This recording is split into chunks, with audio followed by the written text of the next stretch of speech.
कुछ सपने पूरे होने से पहले ही अपनों की सांसों की कीमत मांग लेते हैं। उस सुबह घर में शोर नहीं था, न बच्चों की आवाज, न चूल्हे की खनक। मीरा तैयार हो रही थी। आज उसे मेडिकल कॉलेज के लिए निकलना था। सरिता उसके बाल बांधते हुए बार बार रुक जाती, जैसे हर लट में अपनी ममता उलझा रही हो। माधव खामोशी से कोने में बैठा था। उसकी आंखें मुस्कुरा रही थी, लेकिन सीने में कुछ भारी सा दबा हुआ था। आरव दरवाजे के पास खड़ा था, वही आरव जो कभी बच्चा था और अब घर का सहारा।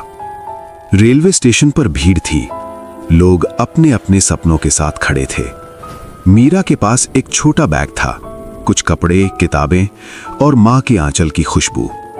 सरिता ने धीरे से कहा, भूखी मत रहना बेटा। मीरा मुस्कुराई, लेकिन उसकी आंखें भर आईं। आरव ने सिर्फ इतना कहा, डरना मत दीदी, हम हैं। ट्रेन चली, मीरा चली गई। घर थोड़ा और खाली हो गया।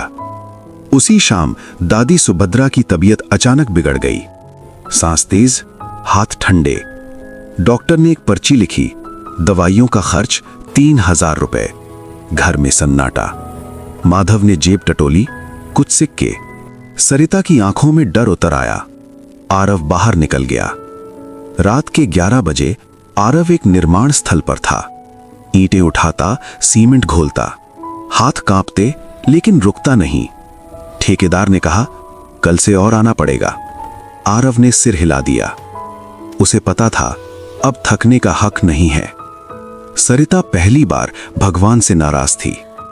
अगर देना नहीं था तो सपने क्यों दिखाए। वो रसोई में बैठकर रोई। चूल्हा जल रहा था, पर दिल बुझा हुआ था। उधर मीरा हॉस्टल के कमरे में बैठी थी। 4 दीवारें, अजनबी चेहरे। किताबें थीं, लेकिन घर की आवाज नहीं। उसने आरव को फोन किया। सब ठीक है ना? आरव ने हंसकर कहा, हाँ दीदी, सब बढ़िया। फोन कटते ही उसकी आंखें भर आईं। तीसरे दिन निर्माण स्थल पर एक लोहे की रॉड आरव के पैर पर गिर गई। खून, दर्द। मजदूर चिल्लाए, अस्पताल ले चलो। आरव ने मना कर दिया, नहीं, घर जाना है। वो लंगड़ाता हुआ घर पहुंचा। सरिता ने जैसे ही पैर देखा, उसकी चीख निकल गई।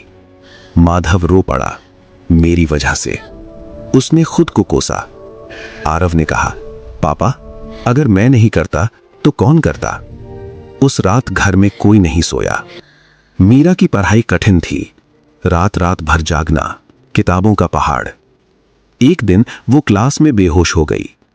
डॉक्टर ने कहा, कमजोरी है, खाना ठीक नहीं। मीरा चुप रही। उसे पता था घर की हालत। माधव ने एक दिन कहा, मीरा को बुला लेते हैं वापस। सरिता ने पहली बार आवाज ऊंची की, नहीं, अगर वो लौटी तो ये सब बेकार हो जाएगा। माधव चुप हो गया। एक एनजीओ की टीम बस्ती में आई। उन्होंने आरव की कहानी सुनी। एक आदमी बोला, तुम पढ़ना चाहते हो? आरव ने कहा, हाँ, लेकिन समय नहीं है। एनजीओ ने स्कॉलरशिप और नाइट स्कूल का प्रस्ताव दिया। घर में फिर से रोशनी जली। उस रात दाल में ज्यादा पानी था, लेकिन दिल भरा हुआ था। कबीर बोला, भैया, अब सब ठीक हो जाएगा ना? आरव ने सिर हिलाया, धीरे धीरे। मीरा किताबों में खोई थी। आरव काम से लौट रहा था। सरिता चूल्हे के पास थी। माधव दरवाजे पर बैठा था।